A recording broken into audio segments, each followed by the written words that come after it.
Hi, everybody. Hello, I'm Ryan. I'm Bethany. And we are Ryan and Bethany Board Game Reviews. And today we're going to talk about First in Flight, and this is designed by Ben Rosette and Matthew O'Malley. The artwork is by Tomaz Bogush and Amelia Salas, and it is going to be published by Artana, which is now a part of Genius Games.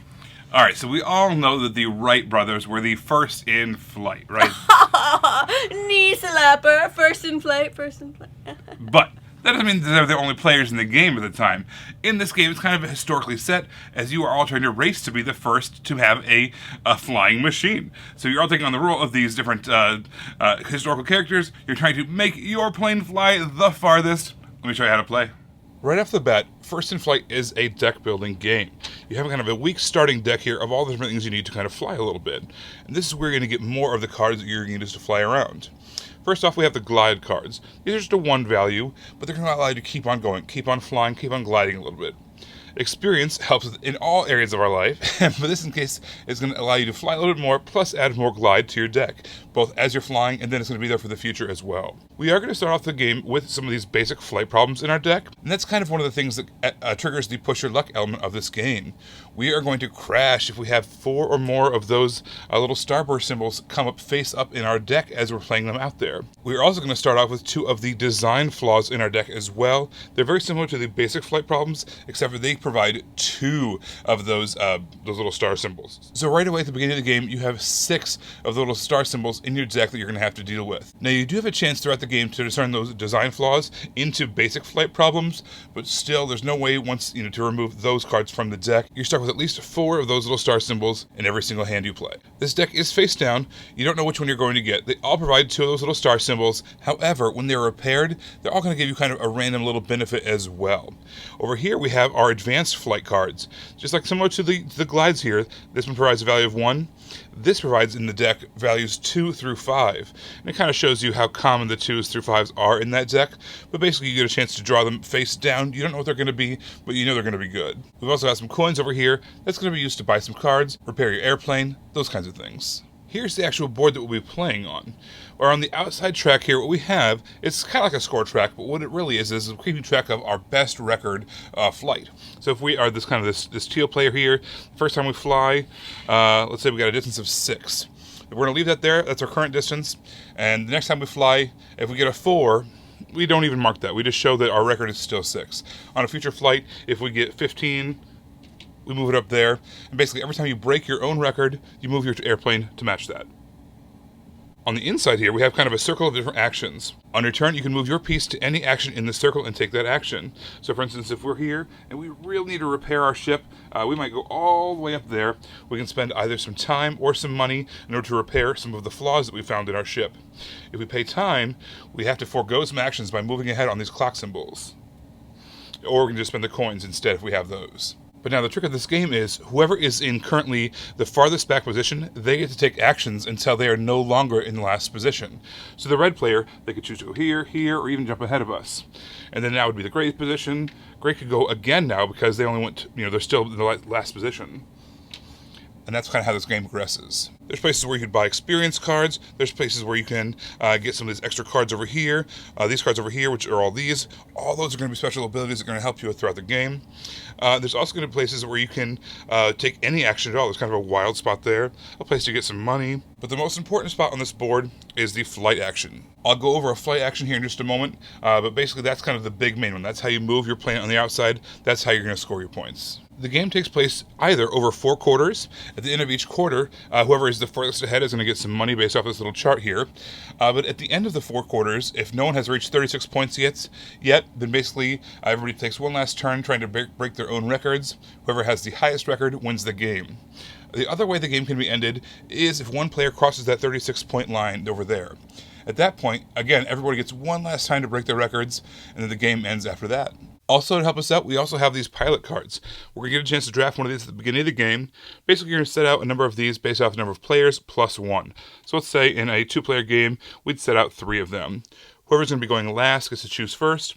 Then the first player would choose, and then the last player would just get discarded. Now let's go over what a flight action looks like. So out in front of us, we have any of the cards that might help us during our flight. We also have our descend card. And that's basically a card you're going to kind of determine when you think you're going to land. And if you choose correctly, you're going to get an extra 5 distance to your flight. Otherwise, if you crash land, you're only going to get 2 distance to your flight. But if you forget to descend altogether and you just crash land, you don't get to use that card at all. All right, so we've got a deck here. We've got it shuffled up. We're going to flip it over and see how much distance we have. All right, we started off with a 5. It's fantastic. All right, so here's one of our flaw designs. We have 2 right now, those stars. We have 6 of them in our deck. We know that right now because that's how many we put in there. Having that revealed right now is not necessarily a good thing because we have an increased chance of crashing. However, now that we know about this flaw design, we'll be able to repair it. If you have flaw designs that aren't revealed, you can't repair them because you don't know about them. It still gives you a little bit of distance though, so now we're sitting at 6. There's one of our glides for 7. Ooh, now we've got one of our basic flight problems.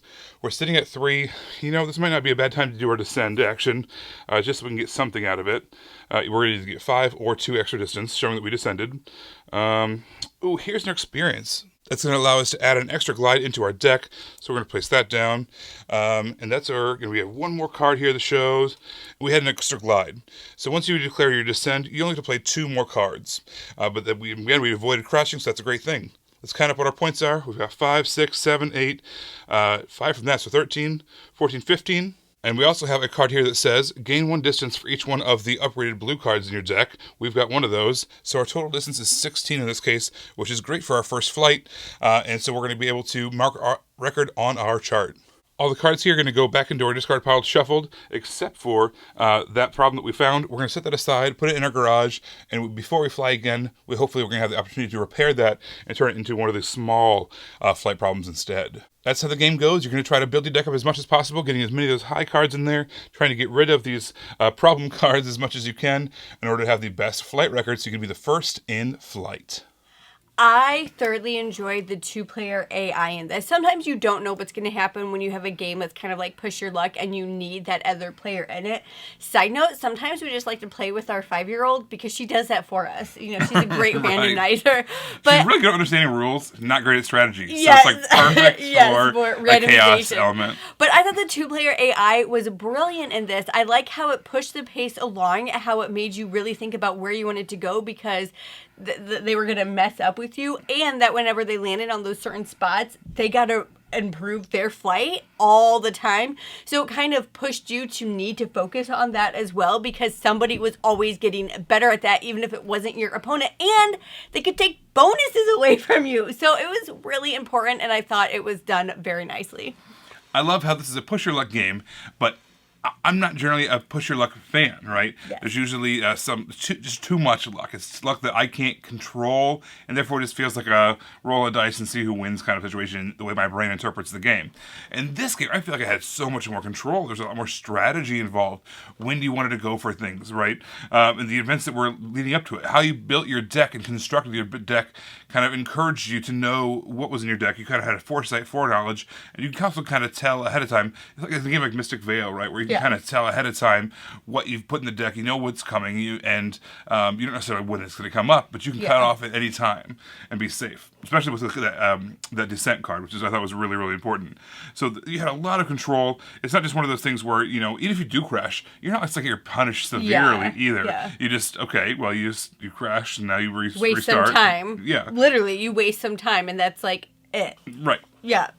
So it worked out totally fine. Like, as Ryan was saying with this, so even you still have those negative cards. Even if you were able to get them out, you couldn't, like, in a typical deck builder, you're still stuck with them forever. And so Ryan and I had this, like, really long discussion of what we wanted to call this game because it was push your luck, but not quite. It was deck building, but not quite. And so we decided that this is a luck construction game. And it was great. So everything felt like there was luck in it, but it was even more than mitigating it, which is slightly different, but that you could construct the luck with the cards that you could buy with maybe even intentionally trying to get some of those those crash cards to come out so you can get rid of them, so you can update stuff, like doing things like that on purpose, and you're constructing your own luck, even choosing when you're going to different places on the board. So that's what Ryan and I have officially called this. It is a luck construction game. Yes. I love games like Takedo, where they're kind of worker placement, but not really. You're kind of got this action selection thing going on, but at the same time, it's a path that you're going down, but you can't go backwards. That's the real trick of it. And so you have to make this decision. Do you want to kind of go slowly, take one small action at a time, but maybe not at the opportune moments? Or do you jump way ahead, take the actions that you really, really wanted, but then everybody else behind you gets to take extra actions, but again, maybe not the ones they were choosing, and so you have to make these decisions. But all along, kind of, people catching up to you and chasing you down and overtaking you, and then you overtake them, and then it's kind of this leapfrog thing happening throughout the entire game. So I like that decision point you have to make of going slow or really being aggressive and taking the actions that you make sure you really need to take. Yeah, guys, I thoroughly enjoyed this one. I had a lot of fun playing it. I had a lot of fun trying to play characters that I could manipulate by buying certain cards that, like, doubled what they could do, like made them better. By character, I mean pilot, and so I could do more with that. And it was just like, I had a lot of fun with it, and I was thinking about it later. And that's always a good sign for me with a game that I enjoy, is if later on I'm thinking about it again, right? Like if my brain is naturally taking me back to the game, it's a sign for me of a good game. I like it when games take a little bit of games that I know I love, combine them in new and exciting ways to where there's a new game that I love. So grab little pieces of, like I think I mentioned, Takedo, little pieces of Dominion and other deck builders, little pieces of, let's say, Ink and Gold or other push your luck games, kind of combining them all into this very fresh game with this historical theme, this unique theme that I thought was really, really cool. So overall, this is a game that I really enjoyed. This is a game that kind of made push your luck work for me in a way that I like, in a strategic way. Everybody, thank you so much for watching it. Don't forget to subscribe to us here on YouTube so you can see our videos as they come out. Until then, you can find us on all of these places. You guys, thanks for watching, and we will see you next time. Bye.